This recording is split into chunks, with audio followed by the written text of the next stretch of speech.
midnight Vegas time. They knew they'd lost that fight.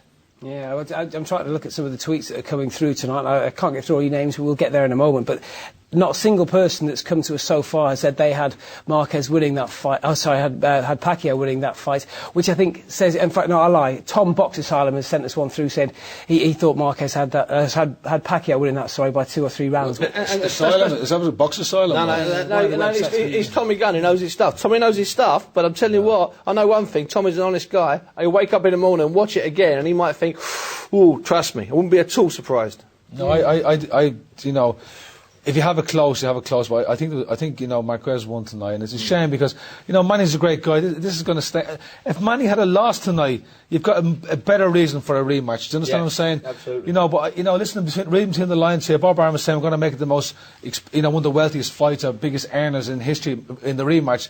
Maybe he's saying that to console Marquez. Look, we know you lost, but look, give a rematch and we pay a hell of a lot of money. Million, Give you 10 million.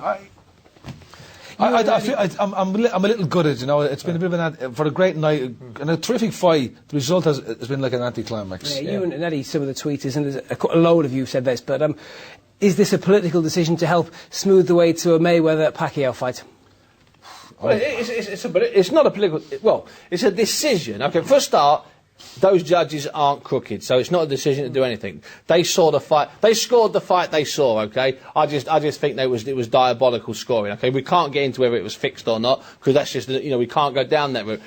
Here's what it does: it keeps the Manny, and he generates zillions in that town. The Philippine gamblers are a massive asset to Las Vegas, and they have been for 3 or 4 years during a hard time in a recession. They are big gamblers. So it keeps Manny going. There was no fix here, but everyone knows the score. Let's put it that way.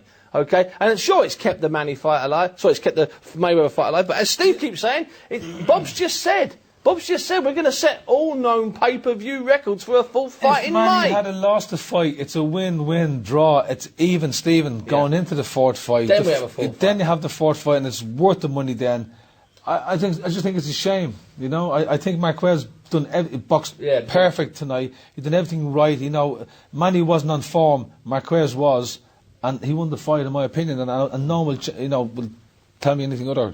It won't change my mind. No, I feel like it was just, you know, we're sort of stuck here in a tiny circle. There's no way. I'm not changing my score by a round. You're not changing your score by a round. I did actually. You know, I gave some to Manny that were close. That could have went either way, but a lot more went to Marquez. Yeah, it's a shame because we're sitting here kind of a little bit deflated here because we've seen a cracking fight, but we know that, we feel in our heart of hearts it hasn't gone the way we feel it should have. If Manny had been, you know, if Marquez was given the decision, you would have said a fair decision. Now it's even. Now it's 1-1 and a draw. Yeah. Let's give it one more. You know, and then I would. But this is like, you know, you're getting a rematch because you really won, and we give you lots of money, but at least the door open, for Manny to go and fight Fly Mayweather Jr. and so on.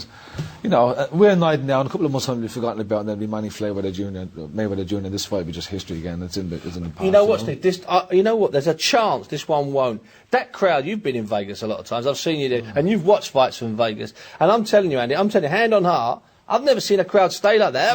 That's the sort of thing we get in Britain. That was staggering. Americans of Mexican descent weren't happy, you know, and they hung around and we couldn't hear the conversation afterwards, you know, because the crowd just booed it out. It's a shame, but you know. And the Nevada Commission are really sensitive to all sorts of issues. Yep. I'd be staggered if we don't have a review of that fight. I'd be amazed if we don't have a review of that fight. Well, they won't reverse the decision. No, just a review, just to acknowledge. They will have a rematch, and you know, if Marquez is in the same condition and fights like he did tonight, and Manny does, it'll be, you know, Manny will lose, but Manny's got to step it up, and I don't know what happened. You know, before the fight, I seen him on a TV show singing. I seen him, you know, buying a $300,000 car, you know, while in training camp. I seen a lot of distractions. I seen him walk to the ring, you know, high-fiving people, smiling, and I thought, you know, happy with that, were you? He's not. It doesn't look right. You know, he's learned a lesson tonight. If they fight again, he's got to go back to basics and go back into, you know, go out into the cold, get into the uncomfortable zone, and get better prepared for the next fight. You know what? I'm going to use a bit of a Fraser analogy here. We better not forget the winner. We better not forget the moral winner here and the loser on the night. You know, and maybe switch away from Pacquiao because Marquez's performance was near enough flawless. It was near enough faultless. He did everything perfect.